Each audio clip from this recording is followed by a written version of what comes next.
1, 2। Intermittent fasting यानी कि खाना कम उपवास ज़्यादा। 24 घंटे में कम से कम 12 घंटे की फास्टिंग करनी होती है। जितना ज़्यादा आप इसे बढ़ा सकते हैं उतना ज़्यादा इसका फ़ायदा मिलेगा। जैसे कि ओम स्वामी जब हिमालय पे तपस्या कर रहे थे तो 24 घंटे में बस एक बार खाना खाते थे लंच का, 23 घंटे 50 मिनट की फास्टिंग करते थे, जिससे कि वो अपनी तपस्या के ऊपर बहुत ज़्यादा फोकस कर सके। हालांकि ये बिल्कुल एक्सट्रीम केस है इंटरमिटेंट फास्टिंग का। और अगर बात करें हम और आप जैसे साधारण लोगों की, तो 13 से 14 घंटे की फास्टिंग अच्छा खासा काम कर जाती है। फास्टिंग में टोटल 5 स्टेजेस होती हैं। इसमें से स्टेज 2 पोस्ट एब्जॉर्प्टिव फेज को ही हम इंटरमिटेंट फास्टिंग बोलते हैं। आप ध्यान से अगर देखेंगे तो इसका फास्टिंग पीरियड 24 आवर्स तक चलता है। और जितने भी इंटरमिटेंट फास्टिंग के टेम्पलेट बनाए गए हैं वो बेसिकली इसी के प्रिंसिपल पे काम करते हैं कि 24 घंटे के अंदर आपको अपना उपवास तोड़ देना है। एग्जाम्पल के लिए दीपक एक बहुत ही डिसिप्लिन चुस्त दुरुस्त लड़का है। वो शाम को 7 बजे अपना डिनर ख़त्म करता है और अगले दिन सुबह 8:30 बजे वो अपना ब्रेकफास्ट करता है। इस तरीके से टोटल 13.5 घंटे की फास्टिंग वो करता है। अब एक केस है, सर्दियों के टाइम में मैं 14 घंटे की फास्टिंग करता हूँ। हो सकता है कोई 15 करता हो, कोई 16, लेकिन ये जो 13, 14, 15 घंटे की फास्टिंग है इसके हेल्थ बेनिफिट्स बहुत सारे हैं। फ़ायदा नंबर 1, ग्रोथ हार्मोन्स। अब इसके नाम से ही पता चलता है कि ये हमारे बॉडी में ओवरऑल ग्रोथ को सपोर्ट करता है। लेकिन जैसे जैसे हमारी उम्र बढ़ती है ग्रोथ हार्मोन्स का सीक्रेशन कम होता रहता है, खास करके 30s के ऊपर। लेकिन फास्टिंग एक ऐसा टूल है जो ग्रोथ हार्मोन्स के सीक्रेशन को मेंटेन करके रखता है। और आपको ये बात पता होनी चाहिए कि ग्रोथ हार्मोन्स हमारे मसल मास को मेंटेन करके रखता है और साथ में जो फैट लॉस हो रहा है उसको होने देता है। और ये बात बड़े बड़े बॉडी बिल्डर्स बहुत अच्छे से जानते हैं।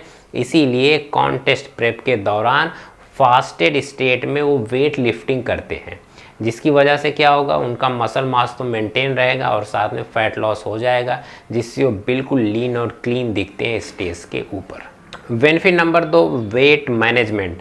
अगर आप एक सस्टेनेबल फैट लॉस करना चाहते हैं कि एक बार आपका फैट लॉस हो गया दोबारा वो कभी वापस नहीं आए, तो इसके लिए बस एकमात्र उपाय है इंटरमिटेंट फास्टिंग, दूसरा कुछ नहीं। बेनिफिट नंबर 3 और सबसे बेहतरीन, गट हेल्थ। राम जिनकी उम्र 50 साल है, सुबह 5 बजे सो के उठते, एक्सरसाइज करते और फिर ऑफिस के काम पे निकल जाते हैं। शाम को वापस आने के बाद फैमिली बिजनेस को संभालते हैं और फिर रात में थोड़ा वक्त परिवार के साथ बिताते हैं और एक मस्त वाली नींद सो जाते हैं। वहीं पे श्याम है जिनकी उम्र महज 30 साल है, सुबह उठते ही उनको एक कप कॉफ़ी चाहिए, 9 से 5 की नौकरी करते हैं। शाम को घर आने के बाद उनकी शक्ल पे 12 बज जाते हैं। एक बार बिस्तर पे गिर गए तो दोबारा उठने की हिम्मत नहीं होती है। अब ये जो 2 फ़र्क आप देख रहे हैं इसका सबसे बड़ा रीज़न है गट हेल्थ। अगर आपकी गट हेल्थ अच्छी है तो आप पूरे दिन एक्टिव रहते हैं, भले ही आप 6 घंटा सोएं। और इंटरमिटेंट फास्टिंग से बेहतरीन और कोई टूल नहीं है आपकी गट हेल्थ को बेहतर करने के लिए। ना सिर्फ गट हेल्थ, आपका ओवरऑल डाइजेशन सिस्टम बेहतरीन हो जाता है और आप पूरे समय एक्टिव रहते हैं। Benefit number 4, detoxification.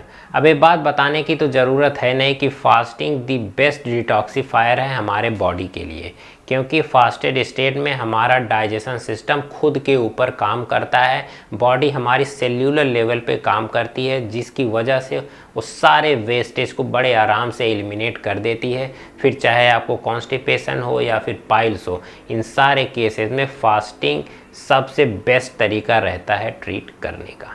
अब इतनी सारी अच्छी बातें फास्टिंग के बारे में जब श्याम ने सुनी तो उसने सोचा कि क्यों ना मैं भी फॉलो करूं और 50 साल के राम को टक्कर दे दूं।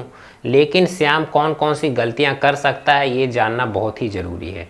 सबसे पहला तो हमारे घरों में आदत है कि सुबह उठते ही साथ हम पानी, हनी और उसमें नींबू डाल के पी लेते हैं, तो ये काम तो बंद कर देना है। फास्टिंग के दौरान सिर्फ और सिर्फ पानी ही आप पिए। गलती नंबर 2, क्योंकि जब हम इंटरमिटेंट फास्टिंग करते हैं तो हमें पता है कि दिन भर में हमको बस 10 घंटे ही खाने हैं, तो हम इतना खाने की कोशिश करते हैं कि अगले 14 घंटे तक हमको भूख ही ना लगे। तो इसमें क्या होगा कि इंटरमिटेंट फास्टिंग का आपको फ़ायदा नहीं मिलेगा। अगर आप 10 घंटे की फास्टिंग कर रहे हैं तो भी आपको 3 टाइम ही खाना है, लंच, स्नैक्स और डिनर बस, और हर पोर्शन को आपको कंट्रोल में ही खाना है। गलती नंबर 3, कम प्रोटीन। अभी अभी आपने इंटरमिटेंट फास्टिंग स्टार्ट की है और खाना खाना भी कम कर दिया है। अगर ऐसे में आप अपने डाइट में भरपूर प्रोटीन नहीं रखेंगे तो फिर आपको बराबर भूख लगती रहेगी और जिसकी वजह से फिर आपको बहुत ज़्यादा दिक्कत होने वाली है। तो इन 3 बातों का आप खास ख्याल रखें, सक्सेसफुली इंटरमिटेंट फास्टिंग आप कर लेंगे। अब इंटरमिटेंट फास्टिंग के बारे में इतनी सारी अच्छी बातें हैं, लेकिन ये सब के लिए नहीं है। बच्चे, बूढ़े, हार्ट पेशेंट, डायबिटिक, लैक्टेटिंग और प्रेग्नेंट वुमेन इंटरमिटेंट फास्टिंग को बिल्कुल डिवाइड करें, और साथ में ही एथलीट्स। अब हाँ, एथलीट्स से ध्यान में दें, जो हम और आप जैसे जिम जाने वाले नॉर्मल लोग हैं वो बिल्कुल इंटरमिटेंट फास्टिंग कर सकते हैं। कभी कभी हम खुद को भी प्राउड फील करने के लिए बोल देते, अरे यार हम तो जिम जाते हैं, इंटरमिटेंट फास्टिंग नहीं कर सकते। पर एक गलत फहमी है, हम बड़े आराम से कर सकते हैं। ये मेरी इंटरमिटेंट फास्टिंग की डाइट है, आजकल मैं इसे फॉलो कर रहा हूँ। ऐसी कोई डाइट नहीं है जो सिर्फ और सिर्फ इंटरमिटेंट फास्टिंग के लिए बनी है। सच्चाई ये है कि इंटरमिटेंट फास्टिंग एक डाइटिंग स्ट्रेटजी है। आपकी जो रेगुलर डाइट है बस उसे एक टाइम फ्रेम के अंदर में खा के ख़त्म कर देना है। जितना ज़्यादा आप फास्टेड स्टेट में रहेंगे उतना ज़्यादा फ़ायदा आपको मिलेगा। क्यों छोटू, सही बात है। बाकी आपको हमारा कंटेंट कैसा लग रहा है एक बार कमेंट बॉक्स में ज़रूर बताएं। चैनल को सब्सक्राइब कर दें और वीडियो को like. Thank you for watching. Bye bye.